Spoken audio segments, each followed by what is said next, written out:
Bismillahirrahmanirrahim. Assalamualaikum warahmatullahi wabarakatuh. Salam sejahtera untuk semuanya. Om Swastiastu, Salam, Namo Buddhaya, Salam Kebajikan. Dear Planologia, kali ini dari Planologiku Ilmu akan meneruskan berbagi tentang proses penyusunan RDTR ya, khususnya pada pengolahan data dan informasi. Nah, bagi Planologia yang masih belum mengikuti proses penyusunan ini dari awal, Planologia bisa mengakses video sebelumnya terkait dengan tahapan persiapan, tahap pengumpulan data pada kanal Planologiku Ilmu. Nah, khusus hari ini nanti Planologiku Ilmu akan berbagi tentang tahapan pengolahan data dan informasi ya, masih sesuai dengan Permen ATR BPN nomor 11 tahun 2021. Nah, pada proses penyusunan RDTR, khususnya proses pengolahan data dan analisis ini, kalau kita membaca pedoman, Planologia akan menemukan di sana ada 20 analisis ya, plus 6 analisis dasar atau 26 analisis yang nanti harus kita lampaui, dan analisis ini pun nanti bisa bertambah atau berkurang sesuai dengan karakteristik dari wilayah perencanaan. Nah, khusus nanti terkait dengan metode analisis RDTR ya, Planologiku Ilmu akan berbagi secara bertahap ya pada seri video metode analisis perencanaan. Nah, kemudian terkait dengan konsep dasar proses analisis RDTR itu ya, yang perlu Planologia pegang dari awal, bahwa di dalam konsep dasar analisis ini sebenarnya bagaimana kita nanti mempertemukan tentang karakter wilayah perencanaan ya, baik terkait dengan karakter kebutuhan ruang dan karakter daya dukung daya tampung ruangnya. Kemudian kita pertemukan dengan arahan kebijakan ataupun given dari rencana tata ruang maupun kebijakan sektoral yang ada di atasnya. Nah, inilah nanti yang akan ketemu dengan isu-isu strategis untuk pengembangan yang kemudian akan kita susun konsepsi wilayahnya ya, pengembangan wilayahnya, baik terkait nanti tujuan penetapan wilayah perencanaan, rencana strukturnya, kemudian rencana pola, kemudian ketentuan pemanfaatan ruang dan peraturan zonasi. Nah, kalau kita lihat lebih dalam ya dari 26 kajian tadi, kita bisa kelompokkan menjadi beberapa kelompok ya, analisis terkait dengan RDTR. Yang pertama adalah terkait dengan analisis regional dan kebijakan kedudukan dan peran wilayah perencanaan dalam wilayah yang lebih luas ya.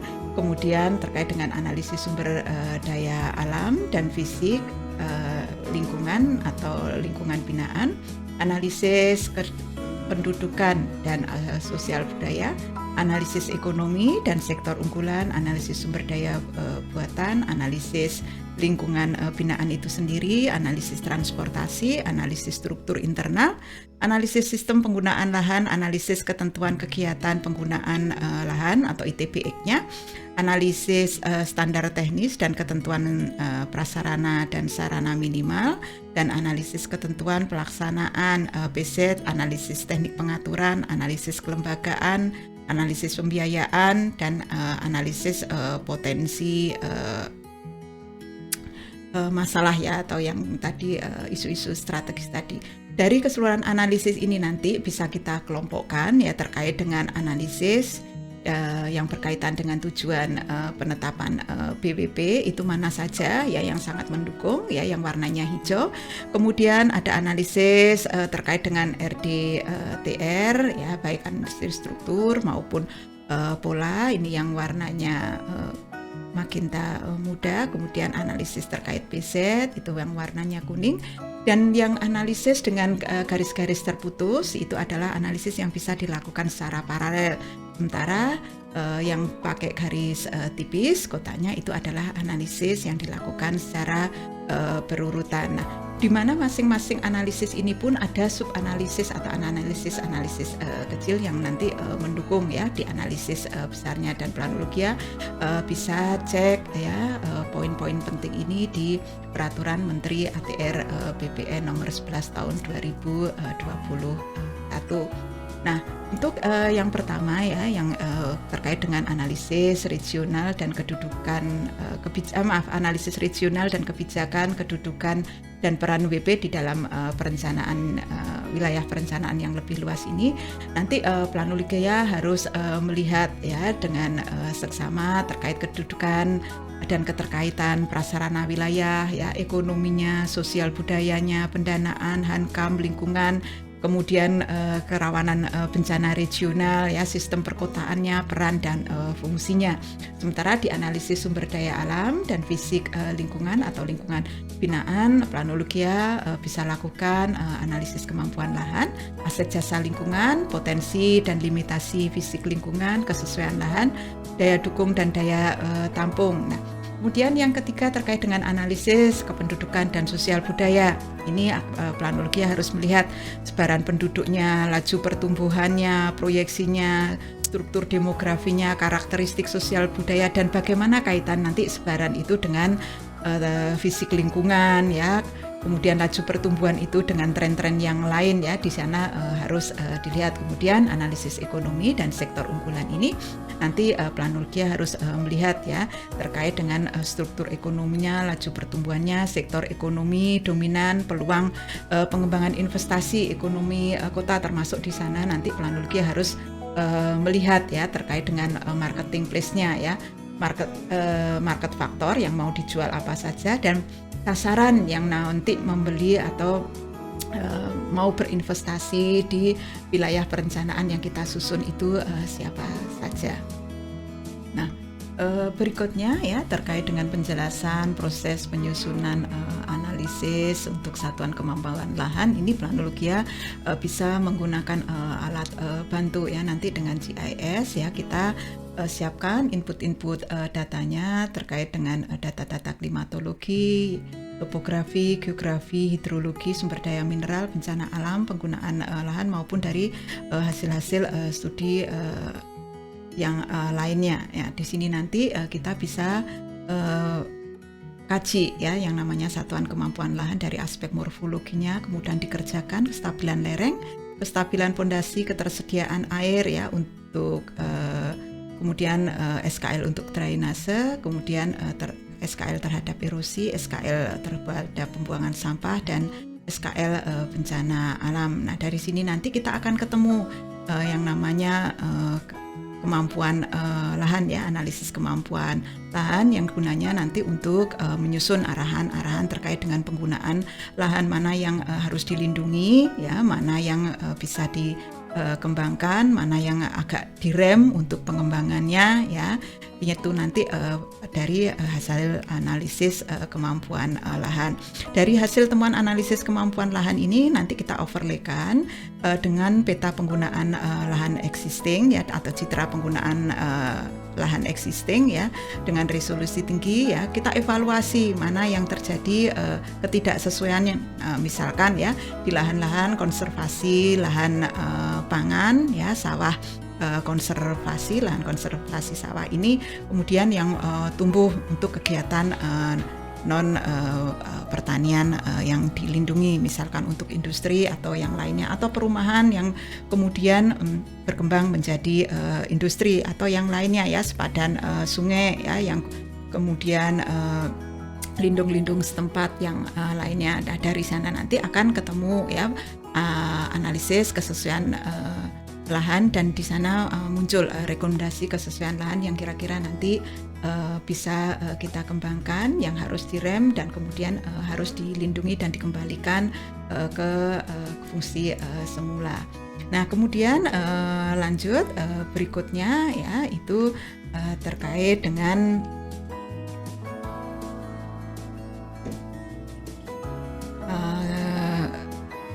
analisis, proses analisis untuk ekonomi ya. Di proses analisis untuk ekonomi ini kita berbicara terkait dengan komoditas unggulan ya, karakteristik pengembangan ekonomi wilayah, kemudian pasarnya itu nanti seperti apa ya, sehingga di sini walaupun Planologia nanti melihat yang namanya sumber daya identifikasi sumber daya alam, kemudian kondisi perekonomian wilayah, jangan lupa ya analisis terkait dengan marketing place ya, karena nanti RDTRK ini gunanya salah satunya adalah untuk menarik investasi. Kita harus tahu ya target marketnya ya dari tren perizinan yang ada itu tuh seperti apa, kemudian marketing faktornya ya dari karakteristik potensi pengembangan ekonomi sektor komoditas potensial itu tuh seperti apa, dan nanti kira-kira planning group yang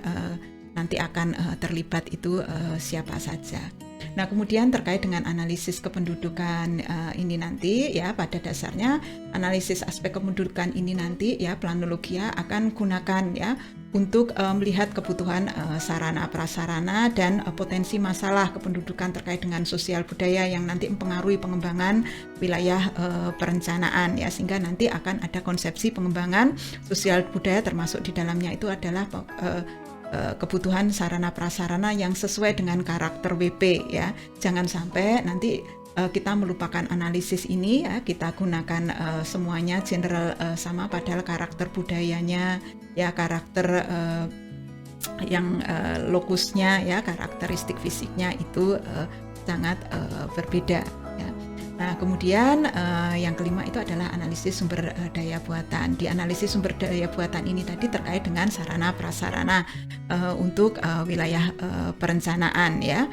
Kemudian termasuk di dalamnya nanti ada sarana pendidikan, kesehatan, peridatan, perdagangan ya, olahraga, rekreasi, RTH, RTNH, sistem evakuasi bencana. Kemudian di prasarana atau utilitas itu ada jaringan air minum, drainase air limbah, persampahan energi, telekomunikasi, mitigasi ya. Kemudian ada perumahan dan permukiman. Di sana Planologia juga harus cek ya tipologi permukimannya, huniannya, kondisi dan proyeksi kebutuhannya, sehingga apapun yang nanti kita rencanakan ya di wilayah perencanaan itu sesuai benar-benar dengan karakter dari wilayah perencanaan. Kemudian yang keenam adalah analisis lingkungan binaan. Nah, di analisis lingkungan binaan ini sangat penting ya Planologia untuk melihat kondisi existing di lapangan melalui observasi ya maupun melalui wawancara ya, karena di sana Planologia itu harus melihat dengan jeli terkait dengan intensitas pemanfaatan ruang, baik koefisien dasar bangunannya, koefisien lantai bangunannya, koefisien dasar hijaunya seperti apa, kemudian tata massa bangunannya, garis sepadannya, garis sepadan jalannya ya, garis sepadan yang lainnya ya, sepadang samping, sepadan yang lainnya ya, karena ini nanti penting sekali ya terkait dengan penyusunan zonasi ya, karena penyusunan zonasi yang paling utama itu adalah terkait dengan aspek keselamatan, aspek kesehatan dan kenyamanan. Kemudian analisis citra kawasan ini nanti yang kaitannya dengan image dari sebuah kota. Monggo Planologia bisa kembangkan ya di analisis citra kawasan ini, bisa pakai misalkan elemen-elemen dasar image of the city punyanya si Kevin Lins atau punya yang lainnya ya, misalkan punyanya Stephen Carr atau misalkan punyanya McCluskey ya, kalau Planologia ingin melihat lebih detail terkait dengan road form dan townscape-nya. Nah, berikutnya Planologia juga bisa melihat ya bahwa analisis yang kuning terkait dengan PZ ini nanti sebenarnya Planologiku Ilmu sudah sharing pada video sebelumnya terkait dengan penyusunan PZ RDTR. Tapi pada intinya di dalam proses untuk analisis ketentuan kegiatan, analisis ketentuan pelaksanaan dan teknik pengaturan ini sebenarnya Planologia itu harus sudah mulai melihat di lapangan. Dan yang nomor 11 terkait dengan analisis standar, teknis dan ketentuan sarana prasarana ini malah sebelum ke lapangan Planologia harus pelajari dulu NSPK, terutama terkait dengan standar pelayanan minimal bidang penataan ruang terkait dengan sarana prasarana.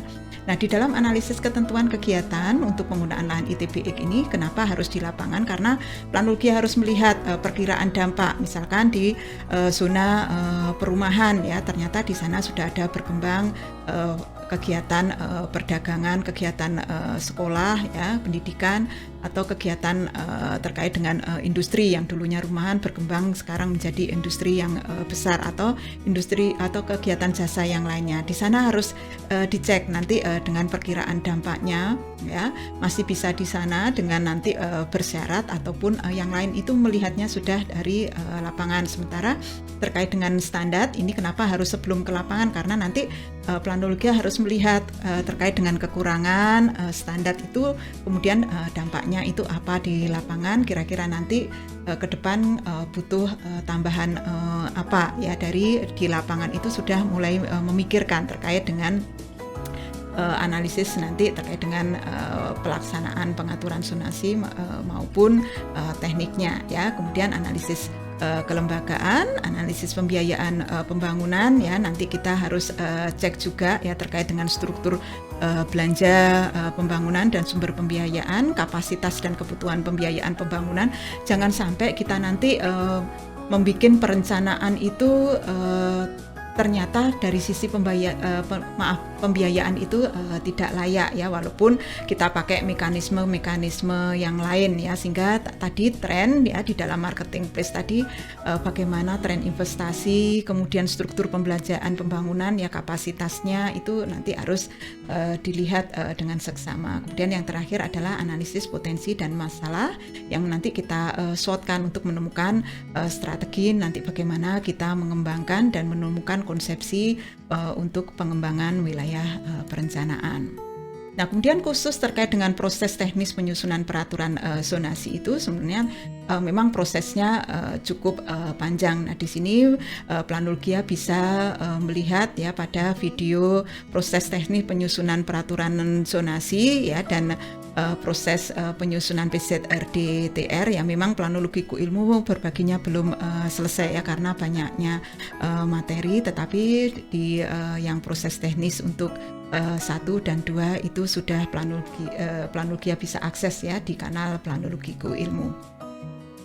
Nah, kemudian luaran dari pengolahan data dan analisis yang pertama itu terkait dengan analisis RDTR ini nanti di buku fakta analisa itu Planologia minimal sudah harus mengeluarkan potensi dan masalah pengembangan wilayah perencanaan, peluang dan tantangan pengembangan di wilayah perencanaan, tema pengembangan wilayah perencanaan, kecenderungan pengembangan di wilayah perencanaan, perkiraan kebutuhan pengembangan di wilayah perencanaan, intensitas pemanfaatan, ruang yang sesuai dengan daya tampung, daya dukung ya, indikasi arahan penanganan kawasan dan lingkungan, dan kriteria performa zona subzona yang termuat dalam tabel kriteria pengklasifikasian zona dan subzona di RDTR. Nah, ini Planologia juga bisa melihat contoh di tabel kriteria pengklasifikasian zona subzona dalam pedoman ya untuk penyusunan RDTR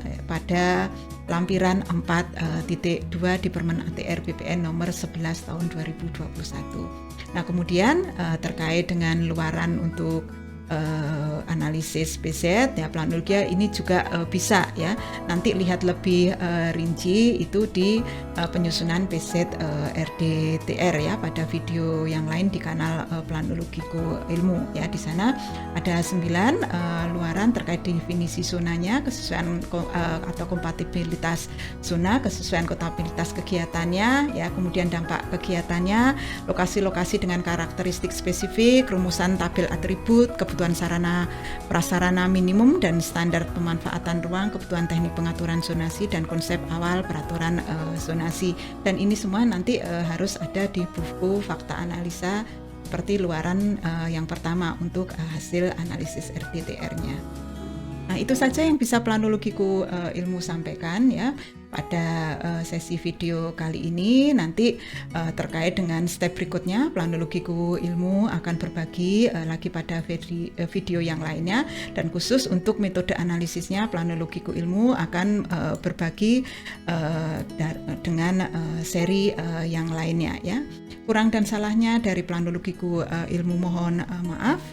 Sampai ketemu di seri-seri yang lainnya dalam belajar penataan ruang. Wassalamualaikum warahmatullahi wabarakatuh.